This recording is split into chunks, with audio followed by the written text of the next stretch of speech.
Hello, everyone. Welcome to the Women in Motorsports. Joe Samaniego, Daniel Zeri from Racer the Girls Behind the Helmet, and we have Ben Schneider joining us today to discuss some of the American racing action this past weekend. And once again, a big special thank you to our patrons, Colin Deschelle, Mark. Thank you for keeping us on the air. We encourage everyone to visit our Patreon page and also be sure to visit our Buy Me a Coffee, where you can do a one-time contribution through the video description. Buy me a coffee one time.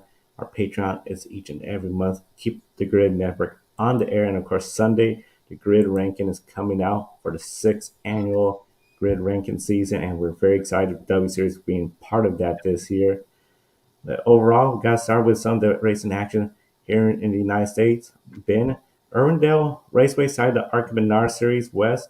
We have Bridget Burgess there. She was racing. She came home in 12th place overall. And with that 12th place overall, had potential for a mother and daughter racing each other. I know quite often we talk about father and sons racing each other, but mother and daughter, as far as we know, it hasn't happened this kind of level.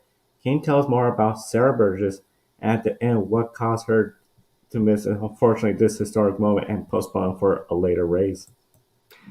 Well, first of all, Joe, thank you for having me, and Daniel as well. I know we were on the Indy 500 pre-race show last year, but it's good to see you again here.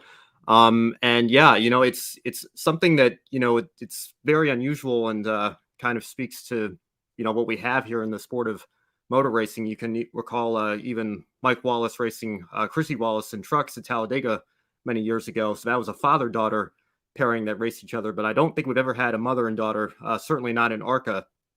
That would have been a historic first for the Burgess family and for the ARCA series. Sarah and Bridget are originally from Australia, and Sarah is an extensive off-road racer. She has a career in that, and she came to the United States in 2008 along with Bridget because they thought there would be more opportunities for Bridget to start her career here in the States rather than back home in Australia. And Bridget also grew up racing off-road, but similarly actually to what Hailie Deegan's done. Deegan grew up in off-road as well a little bit before she made the transition to stock cars, and that's what Bridget's done. She's now in her third year in the ARCA Menard Series West. As you can see on that graphic, she's had a handful of top 10 finishes and some strong runs here and there, particularly on the road courses. But Sarah has been wanting to do this for a while. She has really been the main person involved with obviously helping start Bridget's career and is the crew chief, the team owner. And on some race weekends, there was even an ARCA article that ran a couple of off seasons ago that talked about how sometimes she's the entire pit crew. They don't do live pit stops. They have segment breaks, and you'll see teams like Bill McAnally Racing, Sunrise Ford Racing have 10 or 12 pit crew members hopping over the wall for each of their 2 or 3 or 4 cars. And Bridget's mother is changing all 4 of her tires by herself. It's a very small family operation that does a lot with a little. Now, everybody was very excited at Irwindale on Saturday because on Friday night, Sarah actually got to run a couple of test laps. And on Saturday, she was added to the entry list in one of Sebastian Arias's backup cars that was renumbered from the 4 to the 04. And she even made a qualification lap, and we were all set to see this historic moment. And then, unfortunately, I think it was only like an hour or so before the race, Sarah's entry was withdrawn. Now, Sarah actually posted a tweet that said, slight change of plans. We're going to have some news coming soon. I don't know exactly what caused that withdrawal to happen. My guess here, and this is only speculation on my part, I don't have any insider info or anything, but I'm almost positive it would have been a start and park for Sarah Burgess. And I've got to think that Sarah probably would not have wanted that to be the moment where history was made. She probably doesn't want to just say, well, we start and parked and ran a couple laps and pulled it in, but we made history and got it done. She wants to, when she says she wants to race Bridget, she actually wants to compete against her daughter on track. And I can only think that maybe she wanted to wait for a better time and place to have that special moment with Bridget than just running a couple laps and saying they did it for the sake of the record books. It actually did get a little confusing because Racing Reference, because Sarah did make a qualification attempt, right now they have her listed in 16th place with a last place finish. So when I was putting my article together this weekend for Brock Beard and LastCar, it was there was kind of a dispute as to whether it was Sarah or Paul Petroncelli that I'd be writing on. But Charlie Crawl actually posted a tweet saying that Sarah's going to be credited with 3 championship points because she did make a qualification attempt, but she doesn't get credit for a series start because the entry was withdrawn before the green flag. So history is going to have to wait just a little bit longer. Maybe when we come back to Irwindale in the summertime, or perhaps even sooner than that if they get an opportunity, who knows. But expect that moment to happen later this season. Unfortunately, we're just going to have to wait a little bit longer. Talking about Sarah's and Bridget's team a little bit here. Bridget, like I mentioned, is in her 3rd season in the ARCA Menard Series West. She ran 2 races at the end of the 2019 season, back when it was still the K&N Pro Series West. And then in 2020, she ran the opening race, had some struggles there, didn't really get a good result. And then obviously COVID hit. And Bill McAnally had a 2007 Toyota chassis that he wasn't using. He and Sarah knew each other from a previous connection that they had. They were able to get in contact with each other, and McAnally really came in and kind of saved the day for that team. He loaned them that chassis for the entire 2020 season, and it was an old Gen 4 car that was 13 years old at the time, but it really helped them find their footing and get through that year. And now Bridget has access to a little bit stronger equipment. It's still nothing near the level of what BMR and Sunrise Ford have, but they do really do a lot with a little at that small family-run operation. Small family-run operation. It's just amazing what they're doing, because when you look at them, and especially like in Portland International Raceway, I had the opportunity to go speak to Bridget. You go in the pit area, you see hauler after hauler after hauler. When it comes to Bridget's team, it was just a small little trailer that you put the car in, close up, pulled by, I believe, a pickup truck. Did our interview there, and you could see how dedicated Bridget's mom was with the team, just getting her car in. And then overall, something else when it comes to just racing, it has to be something that's really, I think, a challenge for the racing drivers that you were talking a little bit about. I know, Daniel, when it comes to racers in Europe, especially in such a small team like this, where you have the family just putting together teams, is this a common sight in Europe? And is this something where, seeing what Bridget is doing, how impressive is it to see this family just week in and week out racing? Yeah, hello everyone. Thank you for having me, Joe, and hi Ben. It's really great to have you here joining us this week. As you said, Joe, it's I believe it's not that common here to see a small family-run team like that, but we definitely had some of them. I remember, for example, in the former regional European Championship, which is one of the really big single-seater feeder series in Europe.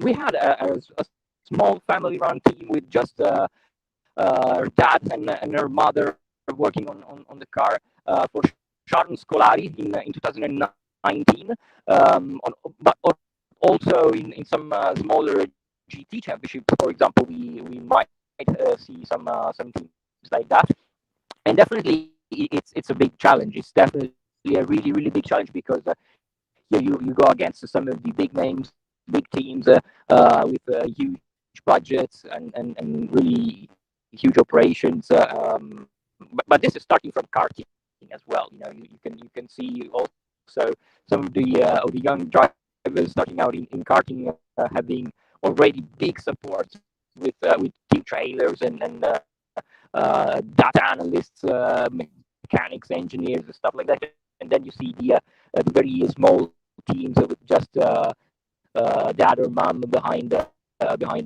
young driver. So I think what Sarah Burgess and of course her daughter are doing is nothing short of impressive. And as you perfectly summed up, Ben, it would be really cool to, and I think we will see her joining the field in the coming races. Yeah, Joe, do you want me to follow up on that? Yeah, it's good to see you again here. I know your internet went out. But yeah, to bounce off what Daniel said there, like I was saying, it is a fraction of the budget that you see of a team like Bill McAnally Racing. And as I mentioned, McAnally even was able to step in and help them a little bit during the 2020 season to kind of find their footing after COVID hit and establish Bridget's rookie season and give them the opportunity to run there. It was very disappointing because I mentioned the Burgesses are originally from Australia, but now they live in Utah. It's about 6 miles from Utah Motorsports campus. And the first race after the pandemic break in 2020 was a doubleheader there. And unfortunately, the Burgesses couldn't get their equipment together in time to run that race. And we know Bridget's very good on the road courses. She ran as high as 5th last year in Sonoma before she finished 8th, and ran as high as 4th when you were there, Joe, in Portland. So, I don't know if the series ever goes back to Utah. Bridget would certainly have a lot of experience on that track from her testing and everything that she does there. But it is great to see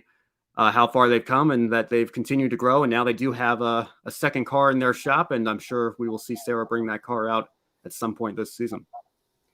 Yeah, that second car, it just makes it where it feels good knowing you got that second vehicle. Now, of course, Bridget run the full-time ARCA West Series. And for viewers wondering, she is not over 21. Only racers 21 and over are eligible for that Busch sponsorship of female drivers in NASCAR. Bridget will turn 21 in December of this year. And one driver that has funding throughout sponsorship from Monster Energy is Hailie Deegan. And if there's definitely a definition of a sophomore slump, this is showing that it's real, because this year's Hailie Deegan, the year has just not been anything where we see her compared to last year. Unfortunately, at COTA, another finish outside the top 30, crashed down on lap 29. She is 35th in the points after COTA, Circuits of America. And been unlike the Cup Series or other series where Formula One, you know which 20 teams are going to be there. The Cup Series, you know which 36 teams are there. Truck Series, Xfinity's, the points depend on setting the field. So for Hailie Deegan being 35th, how does the NASCAR truck system point system work when it comes to securing teams in the race? And how serious is this for her to be so far down 35th in points? Well, to be honest, Joe, you're going to have to ask Bob Pockrass. It's such a complicated system in terms of who gets the provisionals, and it's very tough to follow.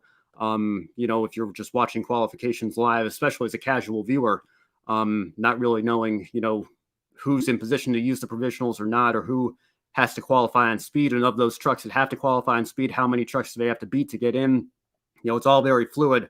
And I'm glad that we have people that are working the mathematics there, and it's not me, because it's certainly a lot to keep track of. But essentially, if you've been a NASCAR fan for a long time, you might remember the top 35 rule. In Xfinity, it was top 30 in points, in owner points. That is, I forget how many it was in trucks, but basically all those trucks were locked in, and then everybody else filled up the open remaining spots based on their qualification times. Now, with the new system that we have here, you are basically locked into the field, or, it would take a perfect storm of events if you're low enough in points, or high enough in points rather, to miss the field. There are certainly drivers that don't have to worry about qualifying on speed. But, to answer the second part of the question here, when you talk about Hailie Deegan, Joe, it is very serious. We talked about it actually on GRID Encore just last week. Hailie, there was a legitimate possibility that, if she didn't put down a good qualifying lap at Circuit of the Americas, that she would miss that race. So we knew she had to have a good run, and ultimately she is in a very good truck with David Gilliland Racing. And, she had a qualification run that was more than good enough to put her in the race, but she, again, had some bad luck. She was running in the middle towards the back of the pack there, and just got caught up in something that, again, not really any fault of her own, but, if you want to use that argument, that's fine. But it is a little concerning, to see her, get caught up in so many of these. And, when you are running in the middle of the pack or at the back of the pack, it does increase the chances that you're going to get caught up in somebody else's mistakes. So, she did have a rough rookie season last year with only one top 10 finish. I think we were all hoping and expecting that she'd step it up a little bit this year. And again, the season is still young. There is still time. But, when you talk about being so far back that there's a legitimate risk that you might even miss the race or miss the event, I don't think any of us thought that we'd be talking about Hailie Deegan in that kind of situation when it comes to a sophomore slump. So she definitely has some work to do to turn it around. And, hopefully she doesn't miss any races so that she can keep her momentum going to do that. I think a lot of fans will agree. They want to see things turn around and hopefully not miss a race. The next 2 race weekends for her and the Camping World Truck Series are Martinsville in 2 weeks, and then the Bristol Dirt Race. We've seen Hailie race up front in other series, NASCAR K&N Pro Series West, SRX last year, a podium finish and run competitive. If she has another 2 races that just do not go well, 2 more rough races, should a team start looking at changing up maybe the crew chief situation or wait till after we hit some of the more tracks out NASCAR will go to, like Kansas where she made her debut, had a good run, Charlotte, and Texas? Well, you mentioned Bristol Dirt. I think that obviously Hailie has a dirt racing background, so the Camping World trucks are certainly a different vehicle than what she grew up racing on dirt. But I think that might give her a little bit of a familiar territory to work with. Of course, she did win one of her 3 K&N West races on the Las Vegas dirt track, so that might be something that she can work to her advantage and maybe have a solid top 15 run there. But Joe, she does have to qualify for those races, and it's like I said, it's crazy that we're even talking about that as a legitimate possibility here. But it is, when you're that far down in points, if you get out qualified by the trucks that have to qualify in on time, and other trucks get out qualified by those trucks as well, they're going to have the first right to those provisionals ahead of you because they're higher up in points. And because Hailie, unfortunately, is so far back, it's tough to see a scenario where she could rely on those to fall back on here. So, I think obviously she has to make the race in order to have a good run, but, I think Bristol Dirt will be a good track for her. But in terms of maybe looking to change things up, I think, if it's not time to hit the panic button yet, it's pretty darn close. I think honestly, you might even look at trying to shift things up a little bit, right now, just to see if there's a connection you can make that might work just a little bit better for her advantage or whatever else. So, I think it's certainly it's a nervous time to be on that team here, that number 1 David Gilliland racing truck, but they're going to bring good equipment to the track, and Hailie is a good driver. It's just it does take some time to get used to the competition in the truck series, because you're not just racing against your peers that are trying to work your way up. You're racing against veterans as well that have made a career out of racing in the truck series. And then sometimes you have drivers like Kyle Busch and Alex Bowman, what we saw last week with them just coming down to race in the series for fun. So, it is a step on the development ladder that a lot of teams have used, but it's, I would argue, maybe even a little bit tougher than the Xfinity series, because you do have some of that with like Allgaier and Allmendinger in Xfinity, but trucks does have a lot of really good, really talented, experienced drivers that you've got to compete with week in and week out. So it is a challenge there. A big challenge there. The competition is really fierce, and as you mentioned, some of those drivers, Matt Crafton, another one that he is a multiple-time champion there in the truck series. You got to beat him each and every weekend. I would have to agree. When it comes to, she has good equipment. NASCAR, a lot of times fans, as soon as things start going wrong, hey, change up the crew chief, change this up. But I think now it's getting to the point where it's like, okay, we can't go too much far into the season hoping for a turnaround. Maybe after, especially what's going to happen in Martinsville, that's a short track, start weighing in options. So it's going to be really interesting to see. And of course, we're going to be following Hailie Deegan all season long right here on the GRID Network, and especially on this show. And I know GRID Encore, for fans that don't watch, every Monday, Ben as well as Brandon, sometimes Josh with Formula 2, they'll be there on the air talking about the truck series, ARCA, Xfinity. So Ben, we definitely thank you for your time this morning and joining us on today's show, and we'll definitely catch you this upcoming weekend. Thank you for having me again, and thank you, Joe and Daniel. Good luck with the rest of the show. I'll see you soon. We'll see you soon, and we encourage everyone once again to be sure we got a link to Ben's YouTube channel on the video description, so that way you can tune into all his programs, including a great interview with our very own Adam Lemeries. Now, Daniel, going back internationally, we talked a little bit about this on GRID Live Wrap Up. Samantha Tan, 12 hours from Mugello. I know you were there. She got the win overall, and of course in her class. Can you tell us, when it comes to Samantha Tan's race weekend, all about that? Yeah, definitely. I was there, as you said. She really had a stunning weekend in Mugello. It was her second time racing in Mugello. Of course, last year she was racing the 24-hour series race by Creventic in the GT4 category, and she won the title in the general category and as well in the overall standings. But of course, she had never won or outright a race because in the 24-hour series race, you get points, the same amount of points in for victory in any category. So the overall standings, you can really aim high and go for the title overall. Even though you're racing in the smaller categories like PCR or GT4 or GT Cup. She switched to the GT3 machinery this year with her own Samantha Tan Racing. She was one of I think it was the very first team in the world to get delivery of the new BMW M4 GT3 this year in January. And the first race with that car was the 24-hour race of Dubai in January. They had a little bit of a rocky start in Dubai. Came home with a P11, and she told me that they knew that the car had potential, but everyone in the team, everyone had not worked before with a GT3 car, so it was a little bit of a test round for all of them, especially for Samantha, because also she had never raced in GT3 before. So coming into Mugello, really, they had no opportunity to test the car between Dubai and Mugello because the car was shipped straight to Italy. But they had some support from the manufacturer, from BMW, which came up with some upgrades for the car. Of course, we also have to understand this was like the third race ever for that car. So also BMW. We saw also the same thing for in Formula One with new cars. You always have some worries for reliability or stuff like that.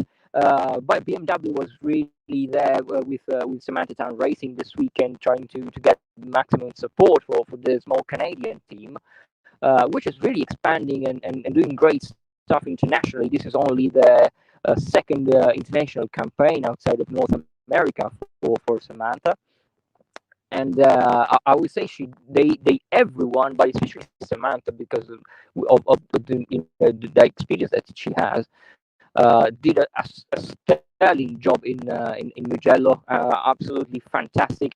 They were second overall in qualifying. They really starting to show the potential of that car.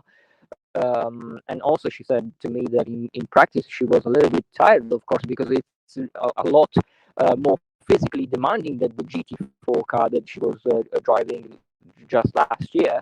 And so it's a big change. And in qualifying they were second overall. In the race they pretty much had the flawless race with no mechanical issues, no problems. They were throughout the Saturday. They were really cautious in navigating traffic because, of course, this is multi-class racing. So really having coming together with another slower car, it's really easy to win a race, which is it's a long race. So you also have to take that into account. And on Sunday, they were a little bit off sequence with few strategy because they had pitted during a code 60 a full course yellow for an accident, while the other two cars that were competing for the overall victory were not. So they were a little bit off sequence. It was a little bit difficult during the early hours of Sunday to understand the leader, the positions. But then when the situations really were again on par with the others on pit stops, they were leading. And Samantha had a fantastic stint on Sunday. Really put like one lap of gap between their number one BMW and the second place the Mercedes and the GT3. And then there was also an Audi, the Phoenix Audi, in third place. They were pretty close. But coming into the final hour, one lap ahead. Nick Wittmer and Bryson Morris were also perfect in their respective stints. They brought home an historic victory, really, because it was the first outright victory for a female driver in 24-hour series.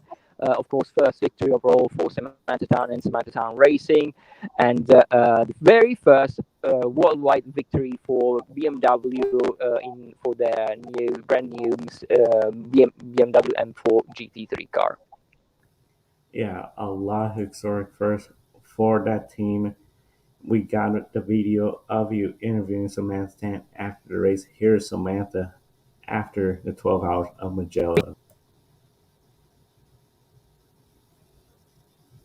Recap of your race, and I think it's your first victory overall. Yes, so we started this race P1 overall, and then I think there were some changes, you know, obviously with all the pit stops and stuff, it was moving around between like P1, P3, but I think we retook the lead from like halfway, maybe even earlier than that, and we kept it all the way to the end. All the drivers, Bryson, Nick, myself, I think we all drove consistent stints and, you know, brought the car home in one piece, kept it clean, and can't thank my team enough again for giving us a competitive car. Thank you to BMW, thank you to Motul for your support. This one's for the girlies. Obviously, you also had a pretty strong stint towards the end. Your laps were very competitive. You were feeling always very, you know, the victory was always there? I mean, yesterday I was actually feeling a little bit tired, but, you know, we've kept that in the past, as, you know, every good race car driver does. Take one day at a time. Today I brought my A game. Again, ran very consistent laps and drove really well, so it was very good. Is it the first victory for the new BMW M4? Yes, so this is the first victory for the BMW M4 GT3. Couldn't be happier to do it with my own team, Samantha Tan Racing, and, you know, this is going to be the first of many. As she said, hopefully the first of many. Definitely got to be very exciting for her and that team. Now, one of the big things, Daniel, we've been getting pretty excited about the W Series 2022. Of course, you're going to be part of the grid ranking. But earlier this week, it was announced the W Series is expanding to 10 rounds in 2022. Miami and Mexico City will be double headers. This means the opening round at Miami, 2 races, and then the final 2 rounds, both of them in Mexico City. 10 rounds, and both of them at events, the 2 doubleheaders, that have huge crowds in North America. Is the W Series following the lead to attract more American viewers, especially with what F1's doing with increasing the number of stops in the United States? Because we're seeing 3 races in the United States this year for the W Series. Yes, definitely. We have also an interview coming up with the W Series CEO, Catherine Mugello, that we recorded at the pre-season testing in Barcelona, and she definitely said that yes, they are specifically targeting more the US audience. That's one of their priorities for the future, and I think, as you said, both the Miami Grand Prix and the Mexican Grand Prix are expecting big crowds. I think it's really good news that W Series has they're starting to to venturing a little bit more into double headers, because being a feeder series, it's really important that these drivers get as much track time as possible. Because one of the critics, I would say, in the past couple of years for W Series has been that the drivers don't get as much track time as some of the other racing series, for example, like Formula Regional, the European Championship, or Formula 3, where there are 2 or even 3 races per weekend, and then they have more practice sessions. So I think it makes sense for W Series, because of course they're still a startup. They're still it's being also a free to entry series. They really have to somehow make it sustainable. So it's going to be a little bit more of a long process for them. they just can't get out and have four races per weekend, because there is also a financial aspect into that. But I think it's really important that they try to get some double headers, and starting from the season opener and the season finale is certainly good news. And hopefully from 2023 we will get all the calendar made up of double headers. Yeah, W Series is doubleheader at the season beginning race weekend, season ending race weekend, and two events that are anticipated to draw huge crowds. It's going to be really exciting to see this, and for Americans to get more. I mean, Americans, especially when it comes to the United States, there's a lot of. We have the WNBA, Women's National Basketball Association, women's soccer, women's World Cup soccer is one of the sports the United States has dominated. To have a series that shows, hey, females in race cars racing and trying to gain opportunities right here in the United States on an international level like the W Series, I think this is just going to be huge for the series. And one of the big things, it is a very young series. Now with more races, including not only the three in the United States, we also have a race in Japan as well earlier, I believe right before COTA. This usually means more expenses. And of course, more expenses for a series. Typically, that sometimes go towards the teams, but that's not the case for the W Series. And in fact, one of the things the W Series is doing, utilizing Toyota Gazoo New Zealand to provide cars for a couple of rounds. One of those rounds would be, I believe, Japan, as I saw, and the other one, Barcelona. It'll be the same Tatus chassis, but the big difference is the engine. How will this work when it comes to reducing the cost? And will it be a big adjustment, a difference for the drivers, going from the usual W Series car with use Alfa Romeo engines compared to these cars prepared by Toyota Gazoo New Zealand? Yeah, this is a really interesting development for W Series, as you mentioned. I think this partnership was starting in the ideas for in the concept, at least in 2020. That's what the Toyota Gazoo Racing in New Zealand said. Because of course the what was known as the Toyota Racing Series up to 2020 was one of the biggest championships in winter series, because all of the important drivers from Formula 2, Formula 3 were going to New Zealand during the winter to try to get as many FIA super license points as possible. So the championship was really competitive and with great cars, with the same Tatus Formula 3 regional cars that are racing in the Formula Regional European Championship and also in the W Series.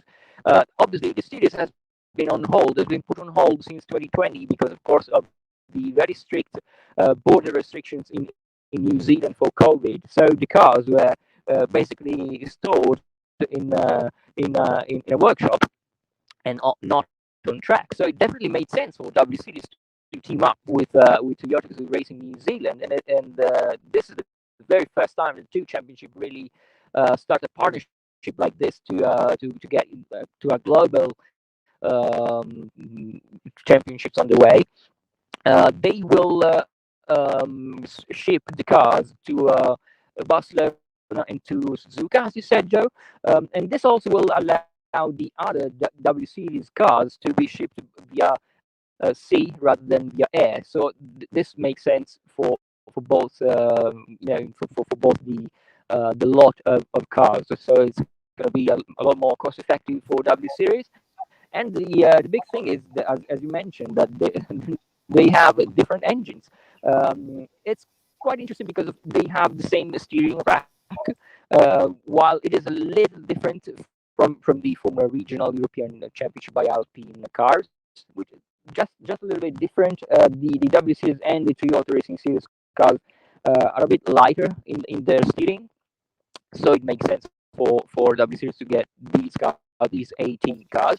But yeah, it's kind of weird, and still it makes sense, but it will be a little bit curious to see in the same championship having cars with different engines, which is going to be the Alfa Romeo Autotecnica for some of the rounds, and then for 2 rounds they will have the Toyota engines. So we will see if this has any impact on the championship itself. If the car drives different, I have no idea. I think there are some drivers that drove both the W Series cars and the Toyota Racing Series cars, namely Tatiana Calderon and Chelsea Herbert. They both tested the W Series cars in Almeria in 2020, and then went on to race the season in the New Zealand-based Toyota Racing Series. So that would be interesting to maybe ask them. I will try to get some information for us in the next. For the next weeks, but so far I have no idea if that's any championship implications. Yeah, the championship implications is going to be really interesting. This is definitely going to be a story, I think, for a lot of fans to follow as the switchover takes place. Now, 2019, first year of the W Series. 2020, no season due to the pandemic. 2021, they came back. Still, it's a new series. Some little work issues being worked. Brand new overall. So this is really only the second consecutive season of the W Series, third overall. Daniel, do you anticipate W Series to really see some big growth with fans and the competition really close in on the top three of Chadwick, Powell, and Kimmerleinen? Yeah, good point. It's going to be the first back-to-back season for W Series since its inception. I think yes, with the help of Formula One, it definitely will be growing its fan base. They're really trying to bring in it to a global stage. We've seen this with the American races, with the Asian races. We'll also have two Asian drivers in the Academy project, which are Juju Noda, 16-year-old, and Bianca Bustamante, 17-year-old from the Philippines. So also, and they will have a 2-year program, secure program with W Series. So as they are the youngest drivers on the shift grid, so they will have a little bit less of a pressure. So they know that we'll have another season in 2023. But this also will help the Asian market and the Asian audience, I think. So I think they definitely have a big potential. Obviously, last year it was the first time on the Formula One platform. Now the audience know a little bit more about them, or at least they know that they exist. Which is, in 2019, I was on track with W Series. And even within the motorsport environment, they were not a lot known outside of probably of the UK, where they had straight away a free to air TV deal on a major platform. So I think globally it's the first step, and this year they're definitely going bigger. Yeah, it seems just the progress from 2019 has been growing. Very unfortunate with 2020. The pause that it had globally, W Series, I think, made the right choice. Not holding the season, preparing to instead come back in 2021. Pretty overall, a good season.